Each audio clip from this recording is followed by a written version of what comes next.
मराठी चित्रपटसृष्टीतील सर्वात देखणे आणि रुबाबदार अभिनेते रवींद्र महाजनी हे होते. आजही त्यांच्या देखणेपणाचा खूप मोठा चाहता वर्ग आहे. रवींद्र महाजनी यांच्या निधनानंतर आता त्यांच्या पत्नी माधवी यांनी चौथा अंक या पुस्तकात रवींद्र महाजनींबद्दल अनेक खुलासे केले. यामुळेच काही चॅनलने त्यांची मुलाखत घेतली.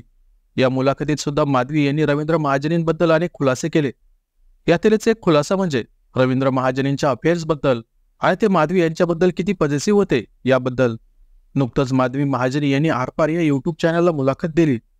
या मुलाखतीत त्यांना रवींद्र महाजनी तुमच्याबद्दल किती पॉझिटिव्ह होते किंवा त्यांना तुमच्याबद्दल असुरक्षितता वाटली आहे का असा प्रश्न विचारण्यात आला.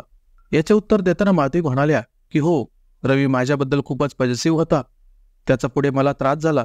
त्याच्या आयुष्यात इतक्या सुंदर बायका असूनही त्याला माझ्याबाबत असुरक्षितता वाटणे हे आश्चर्यकारक आहे. त्याला मी सुंदर नाही असं कधीच वाटलं नाही. लग्नानंतर रवींद्र यांनी मला पावडर, लिपस्टिक किंवा मेकअप करू दिला नाही. त्याचा एखादा मित्र माझ्या बाजूला बसलेलाही त्याला चालायचं नाही. एरवी रवींद्र माझ्या सासू आजूबाजूला असताना किंवा पार्टीमध्ये वगैरे बसलेलं त्याला चालायचं. पण मी बसले असताना त्याचा कोणी मित्र आला आणि जवळपास जागा असताना देखील तो माझ्या इथे बसला तर त्यांना ते आवडायचं नाही. रवींद्र त्या मित्राशी हळूहळू मैत्री तोडून टाकायचा. इतकं त्याला माझ्या बाबतीत असुरक्षित वाटायचं. मी रवींद्र महाजनी आणि ही माझी बायको आहेत याबाबत त्याला अभिमान होता असं माधवी यांनी म्हटलंय. पण यापुढे माधवी यांनी रवींद्र महाजनींचे सिनेमातील बायकांशी म्हणजेच अभिनेत्रींशी अफेअर होते असंही म्हटलंय. याबाबत माधवी म्हणाल्या की मी रवींद्रबाबत कधी असुरक्षित झाले नाही. त्यांचे सिनेमातील बायकांशी अफेअर्स होते. मी आता त्यांची नावे घेऊ शकत नाही.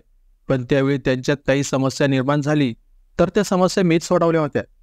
त्या आमच्या घरी येऊन मला सांगायच्या की आम्ही लग्न करतो, आपण एकत्र राहूया असं म्हणायच्या. त्यावर मी त्यांना म्हणायचे की माझी सासूबाईंना हे अजिबात चालणार नाही.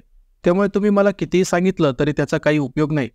रवींद्रही त्याच्या गळ्यापर्यंत गोष्टी आल्यावर माझ्याकडे घेऊन यायचे आणि मीही त्या निस्तारायचे असा खुलासा माधवी महाजनी यांनी या मुलाखतीत केला आहे.